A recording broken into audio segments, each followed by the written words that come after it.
windsock. Oh. Kite. Oh shit! I gotta start again. Like this location, I think. Okay. Doesn't matter. It's not It's getting coming you down downwind to me right here, so I'm fine. Start that up, turn it to max. Oh!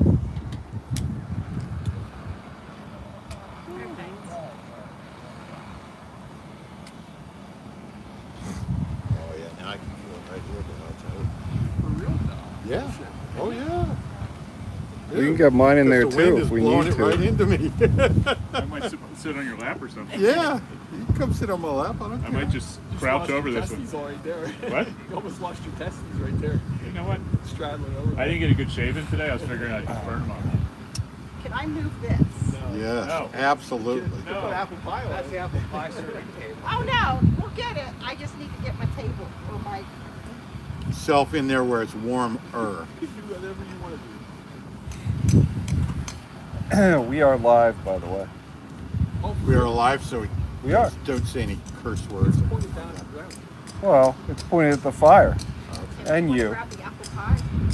our host. Host with the most, yes. Just wanted to apologize. Tequila or bourbon? You d- Tequila. seriously, stop with Be a nice that. starter, yeah. You don't need to apologize. Hello, Bentley.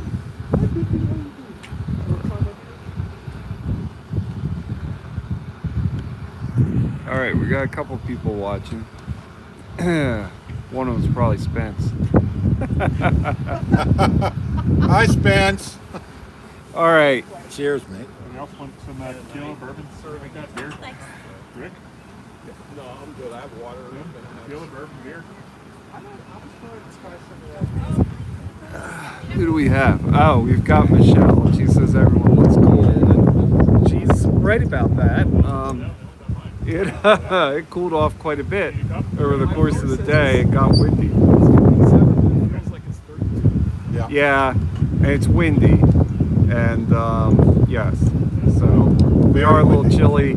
I did not bring. I thought I had my normal sweatshirt shirts and stuff in the truck, and I didn't. Not sure where they are. So I bought this at our lunch/dinner stop today up in Wellsboro House, which has a brewery and a bar and a restaurant, and it was a nice place. That was your recommendation, Rick? It was mine, but it was heartily seconded by Rebecca and Jeff Sproul. Okay. So yeah, I don't know with the wind, whether you guys, your voices are coming in over there. But yeah, Rick over there all huddled up under his blanket. That was he had done a nice job of planning an outing for us today. We ran a little bit longer than expected, but that's okay.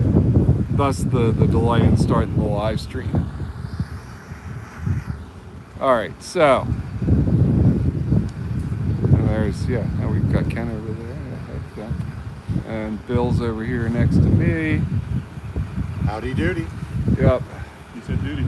All right, so let's talk about what we're doing here. For those of you that are online and for those that will watch this later on. Welcome to our campfire chat. Talk a little bit about where we are here, up near Heiner or North Bend, Pennsylvania, on the west branch of the Susquehanna River. And Rick, tell us this. You invited us up here. You sorted this event. You've got a friend that owns this property that we're camping on, and you come up here a ton. And you're originally from up here? You spent a good amount of your time here. Tell us a little about what's going on. So I'm from Altoona, but I lived here from 1985 to 2014. I'm not sure what that is exactly. But I've lived up here and I find this area just enchanting. It's beautiful, any season, fantastic. People are very nice. And my friend Bobby owns what used to be an airfield. It's now a decommissioned airstrip, about 32 acres along the river. And I spend probably maybe 2 months out of the year here on the campus. Wow, not bad. So what is this? Is this North Bend? Is this Heiner? It's known as Heiner. In fact, we're right next to what I would consider a big landmark. It's called the Heiner Bridge. So people always say, before the Heiner Bridge or after the Heiner Bridge, 3 miles past the bridge. So it's a pretty big landmark. All right. On Route 120. Good deal. Well, we appreciate you having us up here. We've had a good couple of days so far. We spent, a bunch of us got up here Thursday night, although Rick and Bill had been up here for a while. But a bunch of us got up here Thursday night. We just kind of hung out. Thursday was real nice. It was warm during the day. I was running the air conditioner on the way up here in the truck. Not warm anymore, but that Friday we went out and we rode around Sproul a little bit.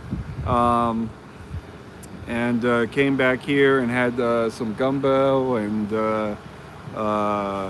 some various wursts and chili dog creations, and a bunch of people contributed a bunch of good food, and it was a good time. So so that's where we're at, and we've got a bunch of the usual suspects here with us, some of which that are still kind of doing things from getting back, and maybe even some that haven't made it here yet. But sitting around the campfire, we've got Ken over here to my left, and we've got Heather, and let me point the camera over there. We've got Heather and Tim over there, and Rick, and then we've got Jeff and Rebecca over there. And then we've got Bill, definitely one of the usual suspects over here. And so that's the assembled group for now. We may get some more later as we're doing our campfire chat. And Ken's pointing out we've got some raptors circling up over the field here. Waiting for us to die. Yeah, perhaps they are. So anyways, that's what we've been camping up here. It's for a lot of us the first kind of camp out of the year. It is for me anyways. And it's a good way to kick off the season. And it's been dry. Anybody paying attention knows we've got a couple wildfires here in Pennsylvania in the forest, down in Michaud. I didn't see if hopefully there aren't any more, but there was a couple burning down there as of this morning still. And we've got that big one over in New Jersey in the Pine Barrens, which will probably be about the second biggest they've had in like 20 years or so. We did get some rain last night, which was good. Not only did it hopefully help a little bit with those conditions, as we were driving around today, I saw the Smokey the Bear signs that said moderate, and I'm pretty sure they were worse than that probably earlier in the week. And it made it a lot less dusty. I'm going to be cleaning dust out of my truck bed for the next month and a half. I was at the front, and Bill at the back was choking on all the dust along with everybody else behind me.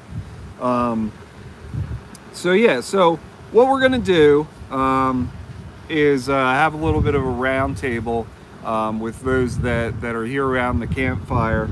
I have a few topics that we're gonna go through, and we'll, anybody that wants to kind of contribute. And I gave them to everybody ahead of time, so hopefully they had a chance to look at them on our little group where we track this stuff. But I'm going to start with an easy one, which is best overland trip ever. And I guess I'll start with myself, to be fair, so that everyone else has a chance to think about it, right? But think about like what was a moment from a past trip that you're never going to forget. And for myself, I would probably say Cape Lookout, where we're going to be in a couple of weeks, was probably, if not the best, it's certainly one of the best. And I clearly remember the morning that we got there, and that was something else you invited us to, Rick. That was one of your plans, and that was a good one. For you guys, I always suggest the best trips. Yeah, you might suggest the best trips. But yeah, I remember like coming across on the ferry to the island, and it was just the sun was coming up, and yeah, when we hit the beach and drove off of the ferry, we kind of pulled off to like orient ourselves after checking it with the ranger. The view was like there was the Atlantic, and the sun had just come up, and it was just glistening off of the surf and the sand, and it was that's a memory. I've got pictures of it, but it doesn't really do it justice. But I think that's probably one of mine. I'm gonna go to my right because I think Bill will probably be able to come up with something here. So Bill, talk to us. What would you say is the best overland trip that you've had? Well, I think, we were coming over the same time to take Lookout. I think that was a really great trip. But maybe second to that for me was when we went out to see the eclipse. Yeah. And I've never actually been in a place where you've actually had the whole like eclipse happen. And it was weird. The birds were doing different things. And then the crickets start or something like that. Yeah. I mean, it was just like this weird, And what was really interesting is that we thought it was going to be overcast, and we probably weren't going to see it. Yeah. Because the clouds kept coming and going and coming and going. And then, like, right in the nick of time, right when totality started, the sky opened up. It was perfectly clear. And that whole thing, it was the last 3 or 4 minutes of totality. Yeah, something. And, I mean, it was really, I don't know, eerie and unearthly, I guess. I can imagine back, 100 years ago, 200, 300 years ago, when, indigenous people were just sitting there and all of a sudden the sun goes away and you have no idea, it's the gods or something. So that really sticks in my mind is that trip we did to there. And I think wasn't that another Rick trip? That was another Rick trip. Yeah. Rick, he might be right. He says his trips are the best trips. Let's go to this one. Let's go to this one. Maybe he's onto something there. I don't know. Yeah. That was a good one though. I agree. Yeah. That was a great trip. So thanks again. Yes. We raise a glass to Rick. Yep. Did you bring your eclipse glasses too? With us today? No. Did he supply them for everybody out there? I think we supplied it. Okay. You had a bunch. I don't know. We all had a bunch of them. Yeah. How about you guys? Jeff, Rebecca, has there been like a camping trip you've taken that really kind of stuck with you? Yeah, leaving Cape Lookout, whenever we came back through to Sproul State Forest in Virginia. And I really liked it because I liked the cleanliness. I liked the way the sites were situated. We had gone in September and it was not very busy, so it was really nice to almost have the entire circle to ourselves. While making dinner, we had some deer just walk through the circle within a few feet of us. I always like to see nature. And then in the morning it was nice, and part of that state park they have cement warships that have been decommissioned that you can kayak out to. And it was just beautiful, and they had viewfinders for people with regular vision and people that have limited vision or like color blindness, and it would accent what you were looking through the like magnifiers when you looked out at the warship. So whether you kayaked or not, you got a good view. So I like history and nature, and I think that Kiptipi was a great stopping point on our way home from Cape Lookout. Nice. That's a good one. That sounds real interesting. Maybe we'll have to stop there on our way back. So Rick, since you have all the best ideas, right? Yeah, you've probably got a really good memory of an overlanding type trip. What about you? What have you got?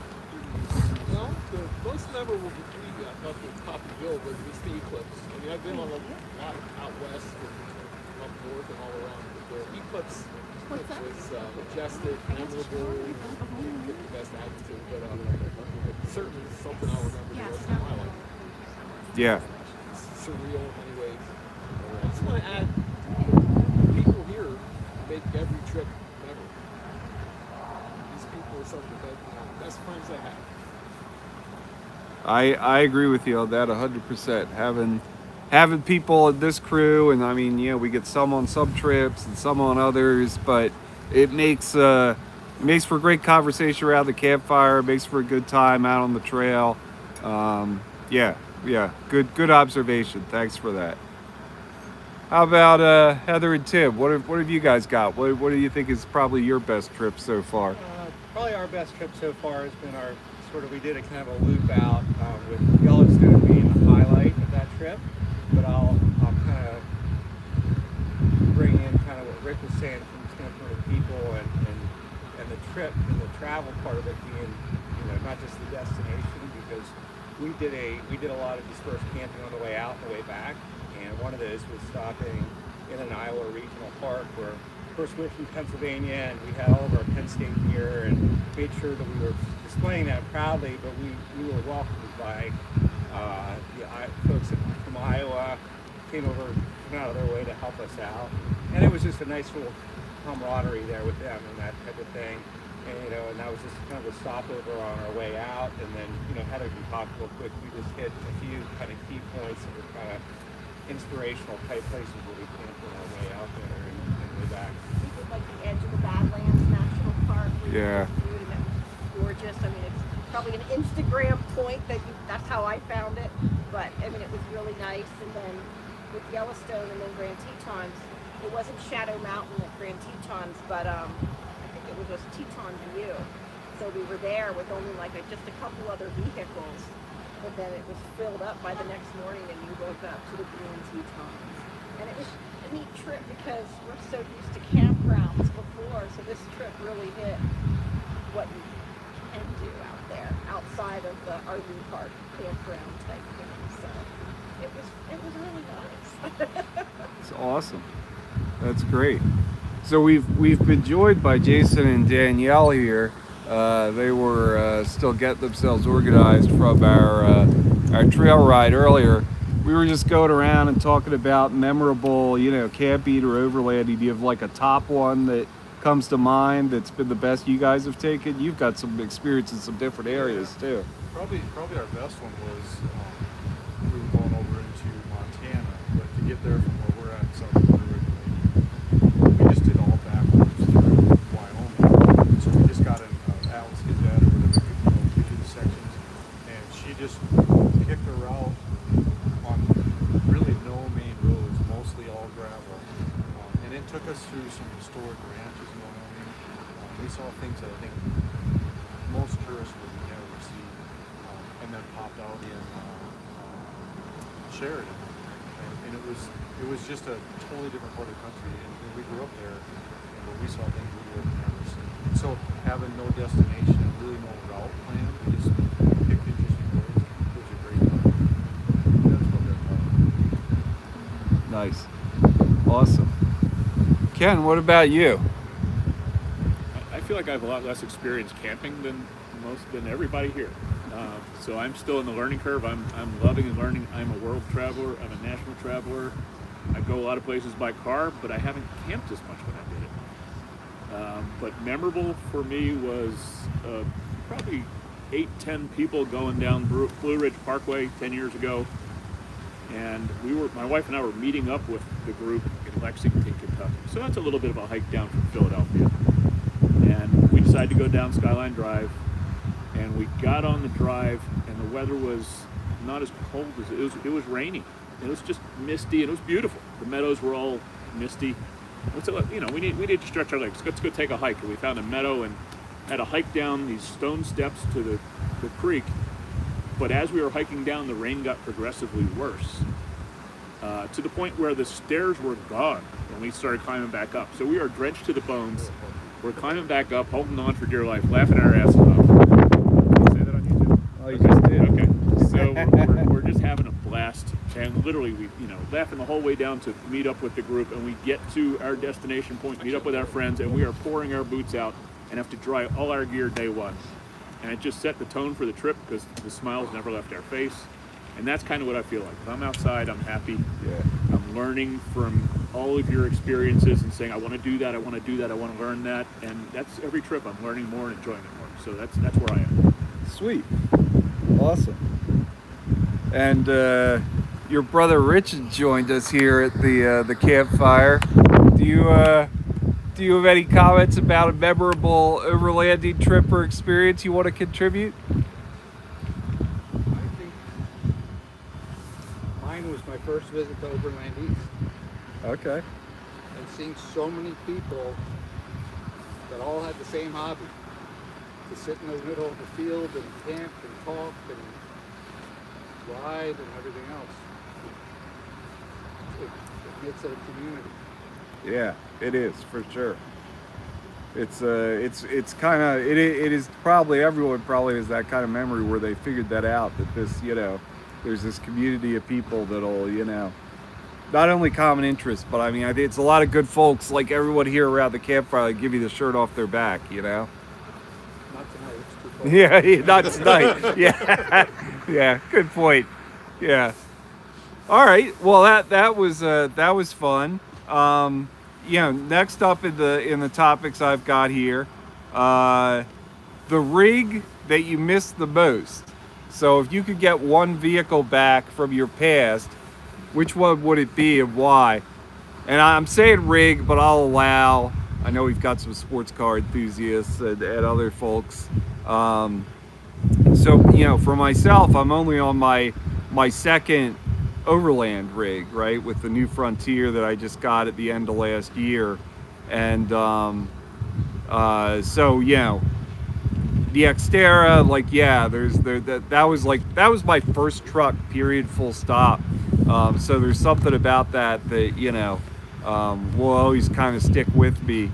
But it's, those are that's the only one I have to pick. So it's kind of, not in the spirit, I guess, of the question. So I'll dig into my sports car past. I will say I do very much miss the 1990 CRX SI that I had. That was a pretty sweet little ride. I autocrossed that. I had a lot of fun with that car. So that would be mine. I'm gonna go the opposite direction since I started with Bill last time. Start over here with you, Ken. Do you have a rig or a vehicle that you miss? I love each next one I get. So I have memories with the last one, but the one that I miss, I never owned. I was down in eastern Texas on the Gulf of whatever you want to call it side, and Corpus Christi, and I had a little time to kill, and they made the wrong choice at the rental car place, and they gave me a 4x4 Nissan Frontier. And I took it out on the beach, and 18 miles later, I was up in Aransas Pass, Texas, without kidneys, without fillings, bouncing, smiling, laughing, and I missed that time. I missed that truck, and I think I returned it, opened the doors, the sand poured out. It was just a great time. Nice. Yeah, I think we could all identify with that. How about you guys, Jason, Danielle? There a vehicle from your past that you miss? I've had the same car for 18 years. Yeah, you don't need to miss it. You held on to it. Yeah, exactly. You were smart. I'm doing my best to not miss it. And what's that vehicle? It's a 2005 Subaru Forester XT. Super fun to drive. I hope I never have with to a drive. manual It's with a transmission, manual, right? yes. Yes, very nice. I think mine would be, I had an old FJ55 Land Cruiser that was old and slow, but it was all original, it was all there. It was just a conversation. It was always fun to take out. Yeah. It wasn't fast, we had a good time with it, and sold it, life changes. It's one of those ones I wish I still had. Yeah. How many different Land Cruiser platforms have you owned? I'm on my 10th Land Cruiser. I still have 3 Oh, of wow. them, and I've owned 4 different series. That's an enthusiast. There'll be another one. Yeah. Yeah. I got some ideas.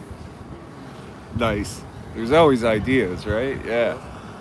All right, so swing it over here to Tim and Heather. How about you guys? Is there a vehicle in the past that you miss having?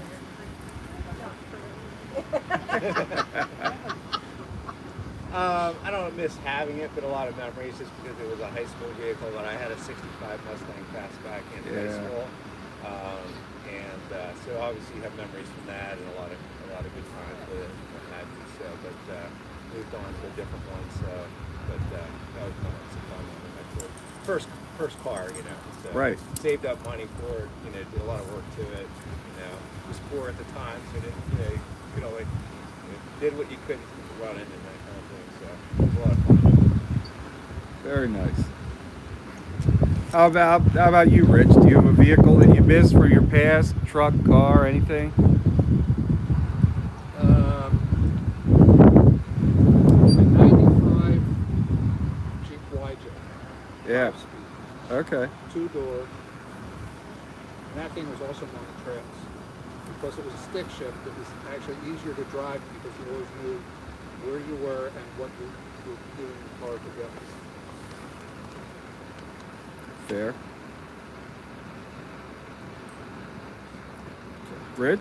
So Overland, I had a '79 full-size K5 Blazer. That would have been around 85, I think, or so.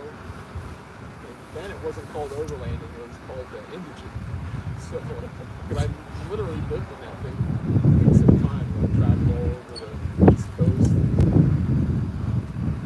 down to Skyline Drive, just all over. I just sleep in the back and get up the next day and later on the next day. But I really do miss that. A lot of memories.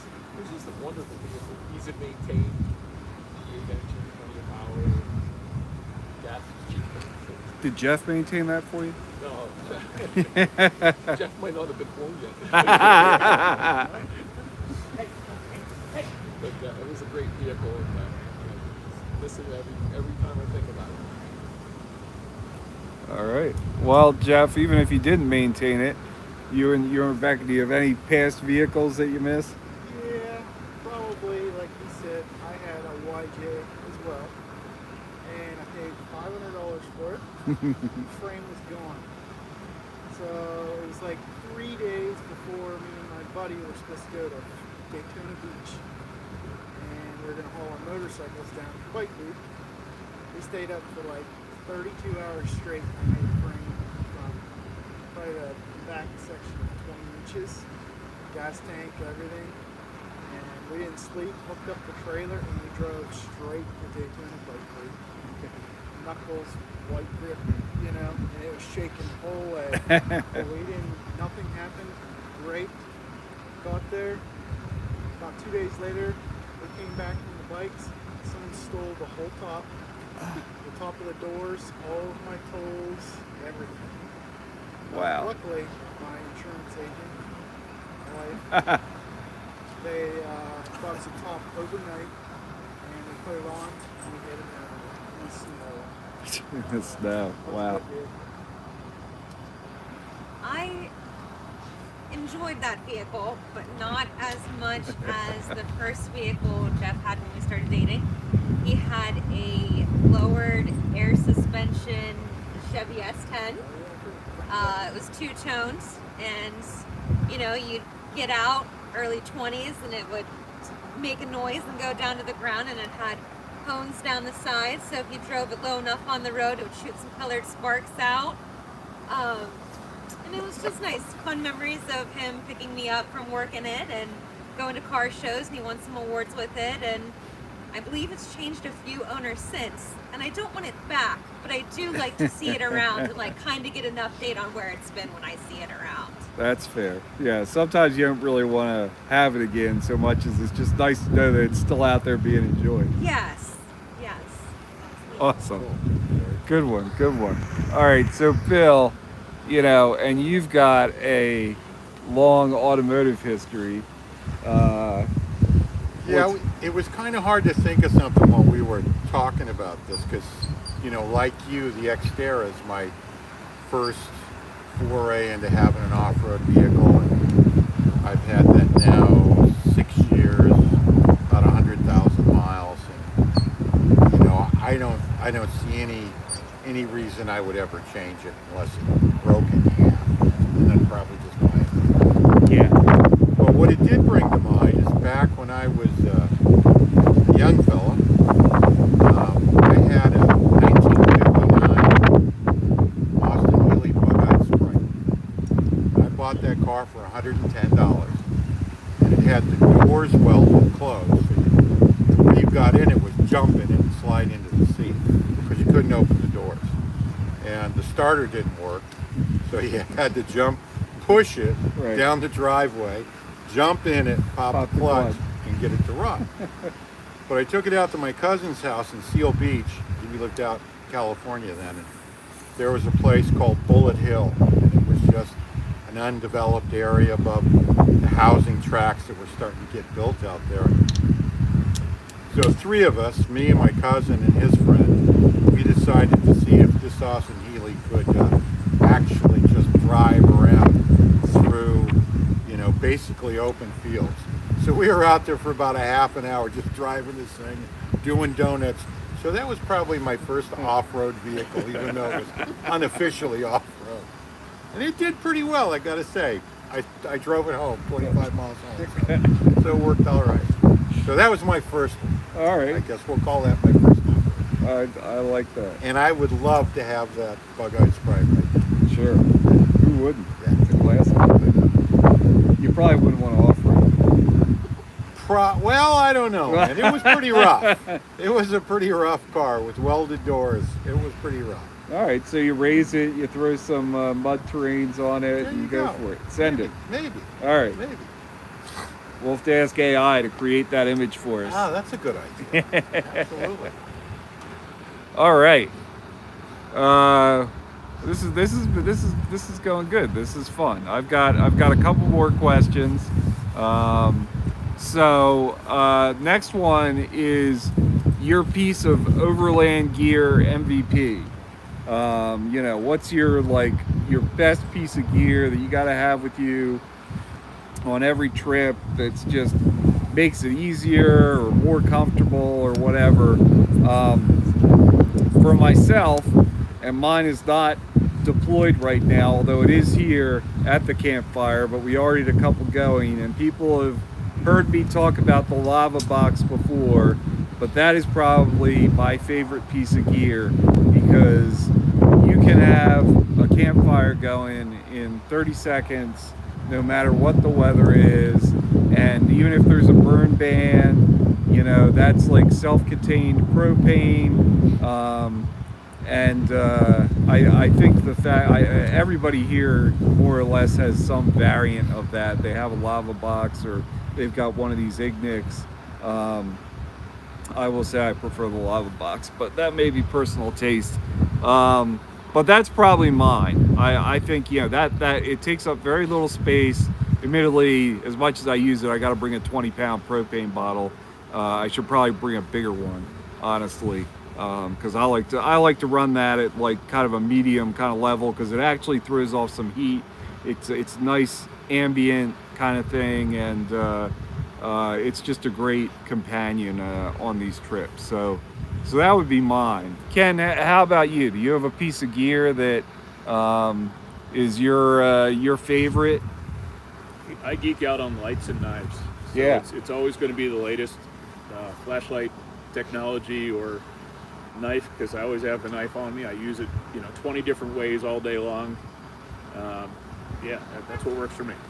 Cool. Is there one in particular? Is there a knife in particular or a flashlight in particular? I kind of like this guy. I mean, this works out pretty nicely. It's just a basic Kershaw knife. Yeah. But it works great. It locks out great, and it's always on me. So that's what makes it useful is that it's there. Exactly. You can have the best gear in the world if it's not on you. It doesn't matter. That's right. That's right. Yeah, good point. Danielle, Jason, is there's something that you guys have that makes the trips easier, or that is your kind of you always got to have it along? I don't think so. I mean, we're pretty basic. We don't have fancy stuff. We just throw our cooler in and some food and some blankets. I think probably the new thing for us is we're trying a little like bucket with bag, porta toilet. Yeah. And then a little tent with it. just to try to make it more comfortable for her to be out here. Yeah. So that might be the game changer to make it a little better to be on the road. The And we try not to use campgrounds. We're just not big on, like, we just drove through one, and as nice as they are, man, they're crowded. Yeah. Yeah. Yeah, people running around screaming. So if we can just be out on the side of the road or in the woods, that's preferable. So I don't know. We'll see this weekend. We'll tell how the boiler. All right. You can give us a report later. Yeah. The Portaloos, Give you the full those are details. nice. Might get more details than you want. Yeah, well, we'll be done streaming by then, so it's all good.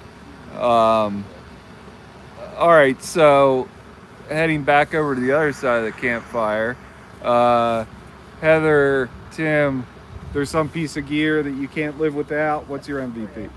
The fridge? Yeah. That's a good one. So it's so nice pulling up, getting food out and not having to shake it from the water with the Yeah. knives. Yeah, game changer. And I don't think I can ever go back to a cooler. I would agree with that. I got the 12-volt fridge because it was cheap and it was on sale, and yeah, it is a game changer. I'm going to agree with you on that one. Anything different for you, Tim? Or Yeah, I'd say probably the same, and just obviously we got the fridge, and we moved it from, we're using a trailer, but we wanted to get that fridge set up in our vehicle, and so I got it all wired in and everything. So it's pretty much no thought type of deal with it, and just turn it on. We don't have to worry about it. It's always with us. So if we're out running around and we have to stop and get something we forgot to pick up when we see you in the fridge, we can just throw it right in and continue on our way. So. it's a game changer, as Heather said. Rick, what about you? I'm not sure if it's fair, but my camper is absolutely lovely. That's fair. Since last around the holidays, I spent 2 weeks in this very field out the middle. Actually, it snowed 2 or 3 inches, and I woke up and looked out the window, and the heat's running. It's comfortable. And I'm sitting on 6 inches of memory foam, watching a video, and it's heaven. And I can set up in 5 minutes. I can dive into a Cracker Barrel, take a sleep, and if the weather turns some fun because I'm driving. So it just allows me so much freedom to do whatever I want. You liked it so much that you forced Ken and Bill to get one. It seems like some other people enjoy it as well. Well, there's probably something to that then. Good one, yeah. How about you guys? Is there a piece of gear that That's a great, my Dometic fridge. yeah. I use it for camping. It stays in the truck for work, lunch, all the time, 24/7. I'm team. Team fridge? No, sofa. Oh. Cool sofa. When it's cold like this, you can snuggle. There's so much room. I can take a nap on it. I can read my book. I like hammocks, but sometimes you don't camp where there's a good setup for trees to put a hammock. So next best thing is a foldable sofa. And because 2 people can sit on it, if we walk anywhere, only he has to carry it, and then I don't have to carry anything. So I can bring the snacks. He can bring the sofa. I'm really Comfortable beginning in to bed. see why you hate it, Jeff. Like, because I mean, we've got a real disparity on this one, even though you're both sitting on it right now. I heard you say earlier how much you hate having to pack that thing because of the amount of space it takes up, and you also apparently have to carry it to the top of mountains, so that Rally can be used. races and Yeah, the beach, okay. and it's lovely. I have my towel and my sunscreen, and then he has the chair, and Hey, do y'all have an electric blanket on your lap? it is. You got room for one more over there? We Get on do. over there, Ken. Come on. We do. All right.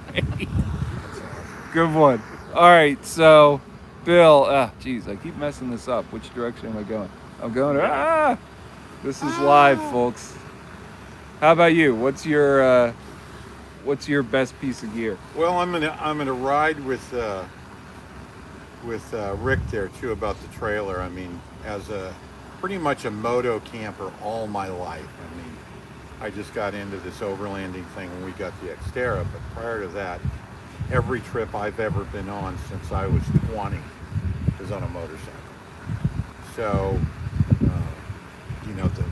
it's so comfortable, it's so easy. Obviously, from watching how easy it was for Rick every time we go someplace together. I'd just be setting up my tent. He'd be offering me a beer because he was done. But other than that, the the latest piece of gear I got that I think really changes camping for me is that onboard charger from Blue Eddies. That now it almost takes the place of solar, because it's so rare we ever go anywhere and just sit. Yeah. I mean, that's like 10% or less of our trips. 90% of the time, we're in our truck going down a trail, and the fact that you can have a power supply in the Xterra and just completely recharge it. I mean, it puts out almost 600 watts. So, you know, even say wanting to run the heater in the trailer, or run the air conditioner in the trailer, or running the TV in the trailer, if you wanted to run induction cooking in the trailer, you can get so much power back so quickly, and these particular Blue Eddies will recharge so quickly that it really makes it possible. Now you're not, well, can I get enough charge? Do I have enough solar? So on and so forth. That, I think, really makes a huge difference in the idea of where to get your power when you're camping. And so I think it gives you the opportunity to be really off-grid, but, you know, be as comfortable as you want to be. So that's my pick, at least for this year. That's a good one. That's a good one. Yeah. All right. All right. So now we've got the controversy question here. So this is Campfire Confessions here. This is our second to last question, right? So what's something that you did on a trip that you probably shouldn't have? So, you know, to be fair, again, I will start, and then I'm gonna head back the other direction here. So Bill, you're up next. Think about yours. I will say, you know, Bill and I have had this conversation before, like when because we both had a similar experience. When I first got into this overlanding thing, this 4x4 thing, and I think everybody can relate to that. Like, you don't really know where you could go, like what's legal, and even if you are out there, like, well, what do I really need to bring, and how to? So, you know, for me, the Pine Barrens were the first place that I went, Sproul State Forest in particular, because it was close, right? I could drive across the bridge into New Jersey, and I went over to like Berlin, New Jersey, and drove into like the westernmost part of the forest, and it's not even really that remote. You're driving from a neighborhood street onto a dirt road, but then, you know, it doesn't take long before the sand's kind of soft, and you know, and you're like, okay, I knew about airing down at that point and those sorts of things. But, you know, some of those early things where I went out by myself at a time when I did not have a winch, and Wharton in particular is kind of famous for having places where there's like puddles that'll more or less swallow a truck.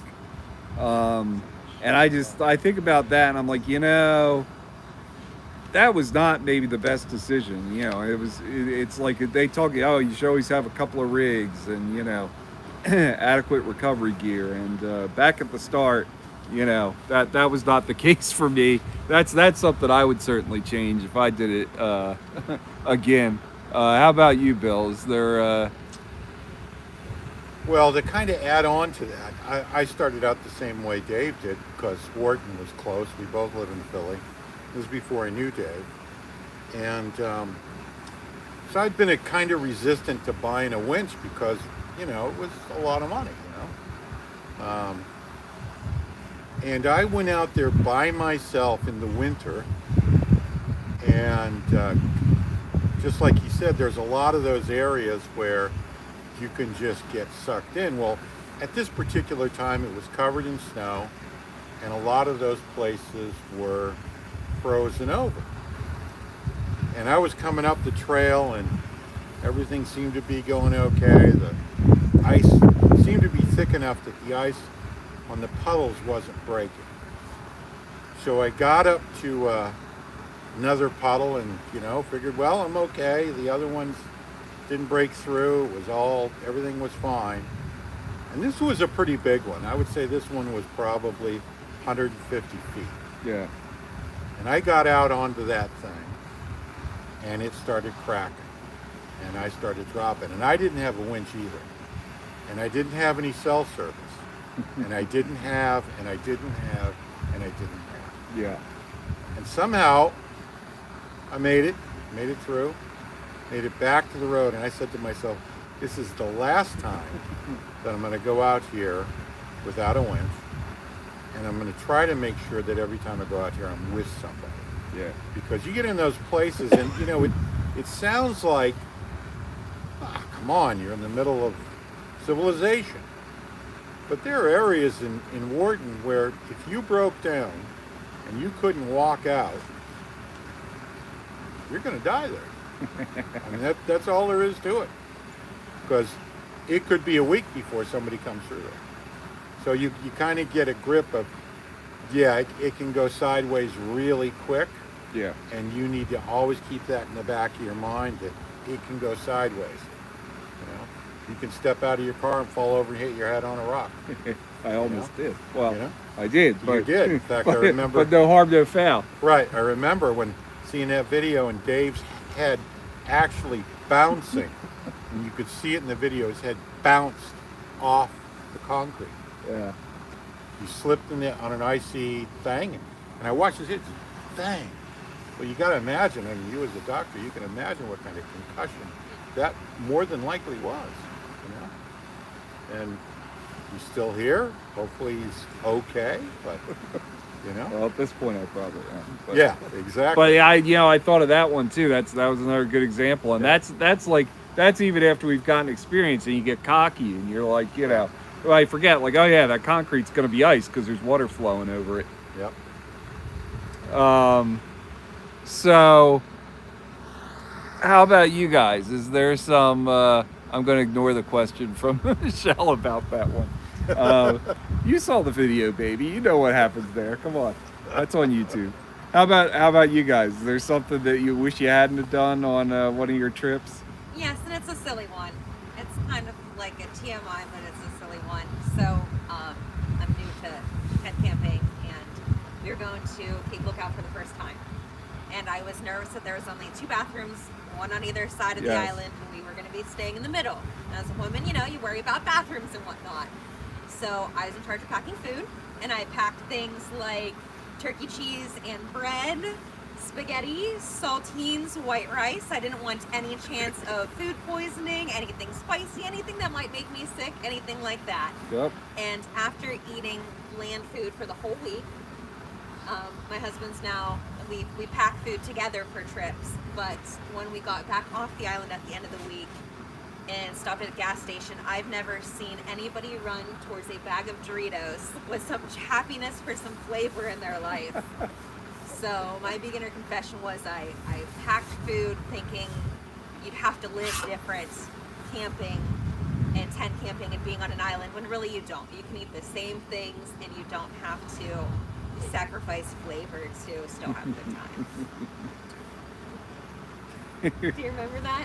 I know it's kind of embarrassing, but They drove straight to the gas station. he came out with that bag of Doritos, and man, something I can taste. Did he share? Yeah, Okay. Okay. yeah. I wasn't as needing flavor as he was, but I like bland food naturally. Jeff? Nope, I agree with that.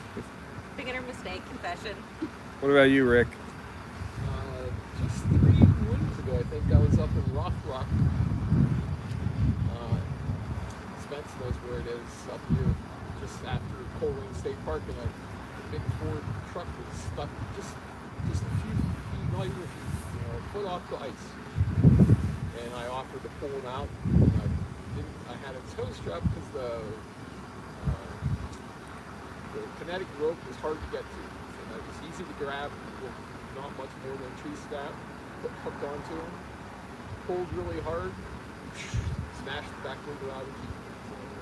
So it left low, so his vehicle.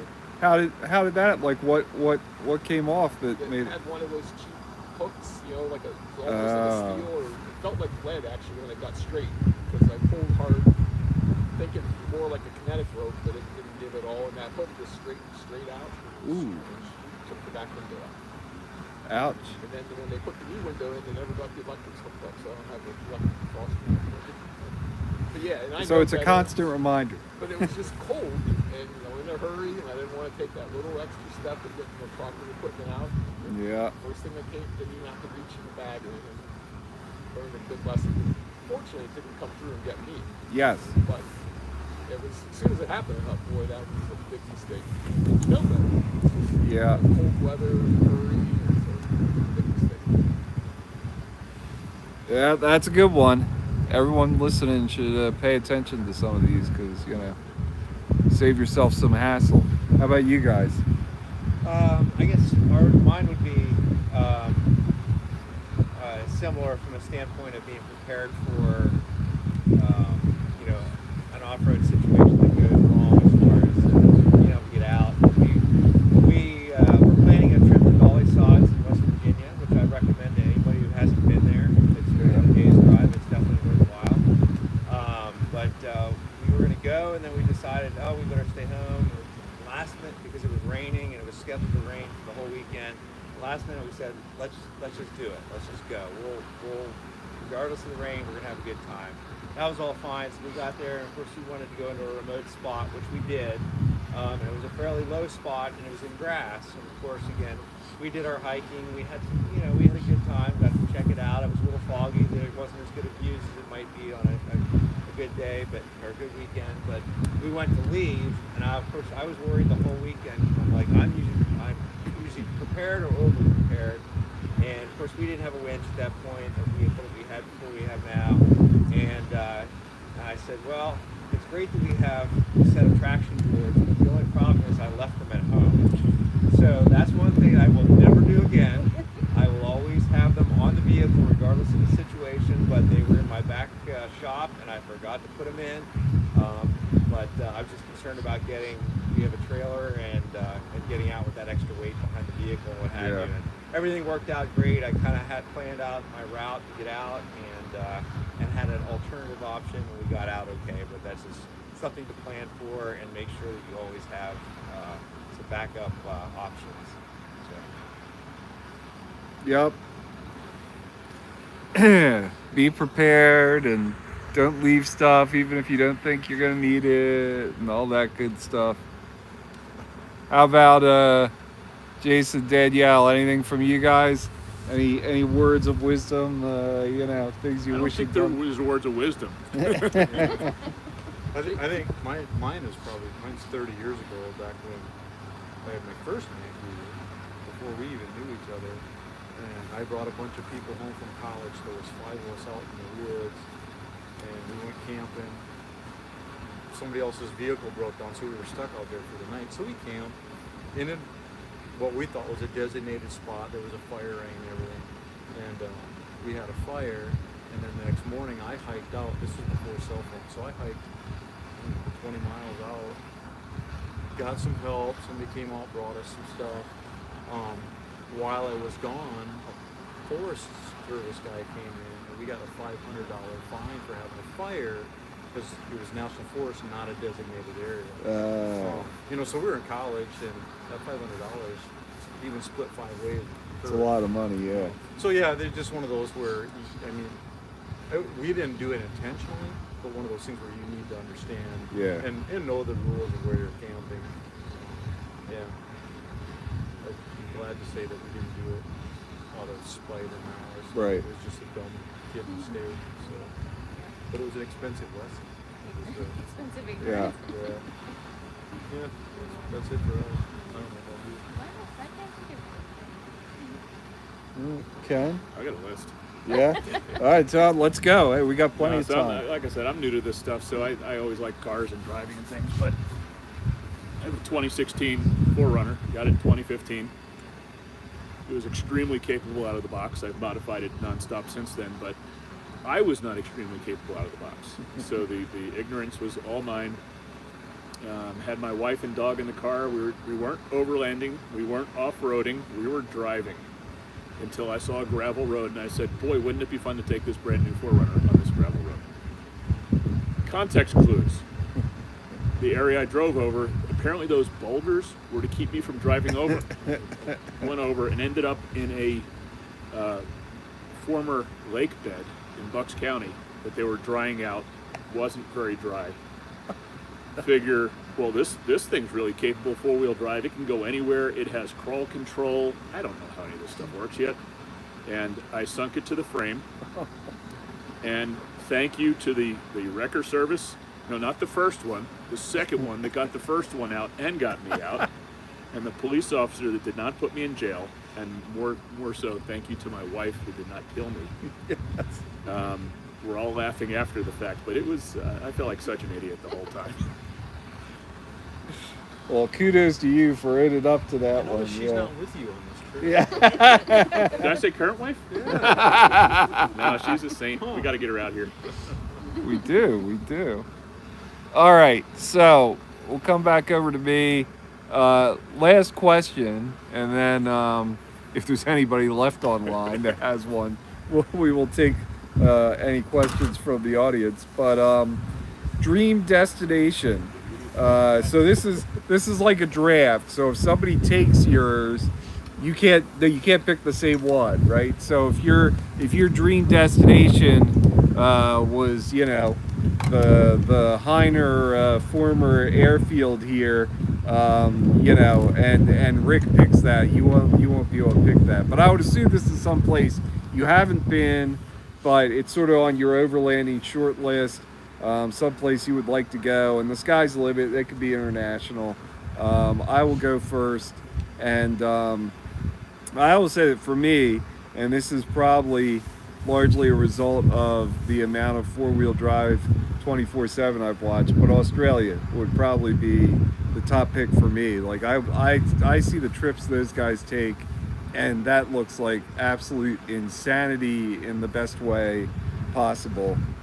So I would say some of the, like, I guess, northern beaches in Australia, where you can drive. So that's mine.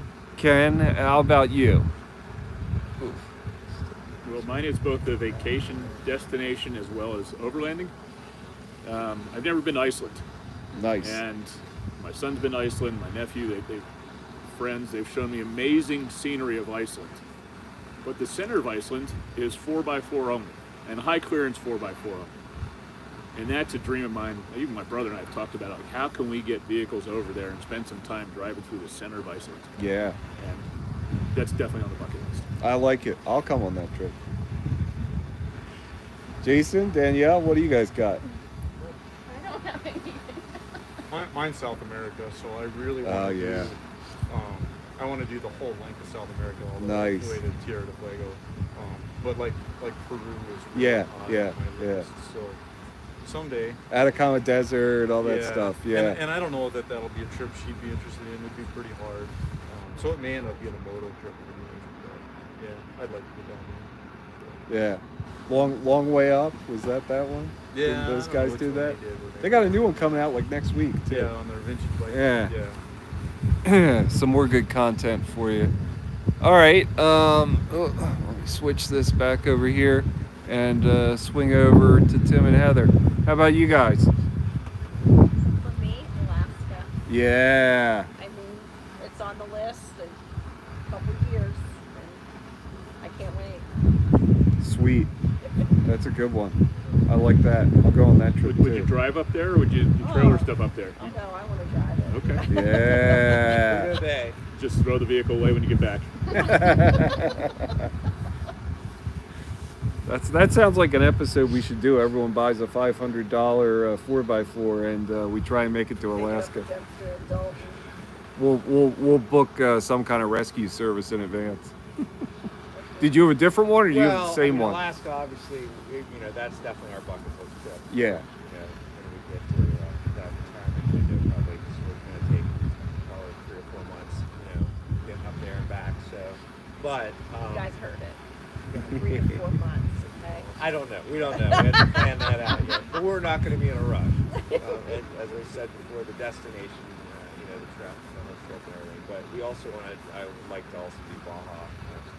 Yeah. It's Yeah. on my list. Just, but go to the coast of the Baja, and there's a lot of fun, relaxing, enjoy Mexican food, and what better place to go, right? So I like it. Awesome. Rick? I don't know if I'm allowed. I will forget the rules, but I have Yuma, Las Cabas. I have it all planned out. I have all the maps. I've flown there twice to La Paz and to Santa Rosia, just to check it out a little bit. I've got to do it before I die. I just hope I don't die too soon. Maybe Tim and I and Heather will do it together. You guys got to hurry up and tie it. Because it's definitely a 4 or 5 month trip in my head. Yeah, I'm a beach person. The beaches look fantastic. And the serenity and the people are so fantastic. I've been to Mexico 20 times. Just always enjoyed it. Awesome. And that's it. Okay. Sounds good. We've got Kevin and Lisa coming. More fire? Ah, Need more fire? sure. We'll always take more fire. We're finishing up our live stream. Wave hi to the camera. Well, you guys aren't on camera. I'll swing it around. No, it's over there. We'll get you in a minute. You can participate in this last round of the campfire question. Yeah, Right we in can have this front of table the and table. Yeah, there you go. Go over there, and then you'll be on camera anyway. And then we'll come to you next. We're 6 questions behind, so be prepared. Right. We're gonna play Grill the Latecomers. Jeff, what about you guys? Do you have a dream destination for overlanding? do you mind if I just set it behind you? No, that's fine. British Columbia. Ah, yeah. Deep water crossings, a lot of public land, Campfire area. That's what we would like to do someday. Sweet. I'm going wherever he's taking me. I'm new to this. You're and- going wherever he's taking that portable couch, right? Yes. Exactly. All right. Okay, so I will give you guys the opportunity. We're on our last question of the of the evening here. We were going around. We're saying, what's your dream overland destination? Like someplace that you've not been that you really want to go to. Alaska. Yeah, All Alaska's right. been the bucket list, but I'd say it's even before we really started thinking overland. But, I'd say Alaska's the bucket list trip. Yeah. Nothing in particular there, but Just getting there. just getting there. Yeah. And for anybody still watching, this is Kevin and Lisa. They're just joining the circle here. And Bill, last but not least, what have you got? Well, I saw a video of a guy doing a trip all the way around Lake Superior. So you go up there on the UP and you go into Canada and you go around, and it starts at the Mackinac Bridge and it ends at the Mackinac Bridge. And that's, right now, that's kind of my current #1 trip to try to figure out a way to go up and do, maybe even this year. And I don't know, I'm always afraid you say if you go too late, it's going to be really buggy. But, I traveled up in that area back in 2020, up in the north, and in August that year wasn't buggy at all. So, I don't know, that's what I'd like to try to do maybe this year, is do that trip. About 2 weeks, maybe 3 weeks, just going around Lake Superior. Nice. Yep. Everyone's got good ones. I would go on all those trips. All right. Well, let's see. We still have 3 people watching. So folks that are still online, if you have an opportunity to either through a connected device, if you're watching on TV, or if you're watching on your computer or a tablet or something, I do see comments as they come up. If anyone has a question, Richard's asking if we're cold. So one of our viewers is right over there in his nice warm. Yeah, he has heat. Oh, he's inviting us all over there. Everyone, let's go climb into Rich's tent because he has heat. Yes, it is a little bit cold. Smart ass. So you really only have 2 people watching. But now he says I can't come, so all right, fair enough. I've got my Mr. Buddy heater. I'll set it up in my tent. Does anybody else, any of the other 2 people watching at this point, have any questions? Anything out there? Who is what? Will it show me who's watching at this point? No, doesn't look like it. I don't know if we've lost Spence at this point. Yeah, it's a sold out crowd. I'll look at the peak later in my metrics. All right, folks. Well, I had planned this for about an hour, and we're about 5 minutes over that. I am going to thank everybody who watched this live. This will be posted as a perhaps lightly edited episode shortly, along with other stuff from our adventures while we've been out here in Heiner, Pennsylvania. Thank you for watching. I'm going to end the live stream. I'm sure everyone that is watching is a subscriber, but if you come across this later and you enjoyed it, please do subscribe. Please do like the video, share it with your friends. Those of you watching live, you can't do that yet because after I close this out, the video will become private until I add the description and set it back to public for people to view. But thank you for joining us here at camp. We're all having a great time. Thanks again to Rick for having us up here. Nice of you to invite us all and give us this opportunity early in the season. And thanks to everybody around the campfire here for being a good sport and participating in the live stream.